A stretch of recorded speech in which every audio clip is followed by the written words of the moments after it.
Homer recognizes even among noble beasts this desire to best others and to glory in your strength, as when he compares Paris, I think, who is not an especially noble character in the Iliad, but he compares Paris, the abductor of Helen, in his moment of glory, he compares him to a stallion who glories in his strength. I think he uses that phrase. He refers to the pride of his strength and the surety in his glorious strength that the horse feels.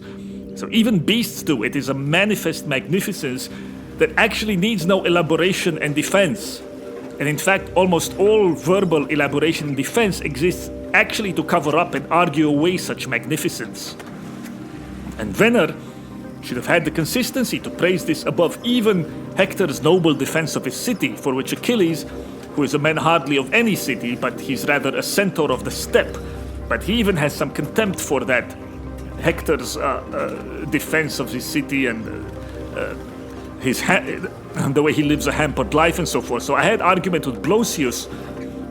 He's a friend and he translates Venner over this friendly argument because although I think along with Venner that the spirit of the nation and of patriotism now is unjustly derided and we should hope for many Hectors, but I also think that the spirit of Hector is easy to mislead and corrupt. Duty-bound men can be misled in modern world as it is. It's easy for governments to use the rhetoric of service, duty to the fatherland and the family and so on and the nation to get people to die, as they're doing now in a meaningless war in Ukraine, where I hear 200,000 people have died, and I'm very saddened, I'm beyond outrage, I'm very saddened to know that what I told you would happen at the beginning of that conflict is happening, and the entire youth of that country is being wiped out in a kamikaze action for nothing.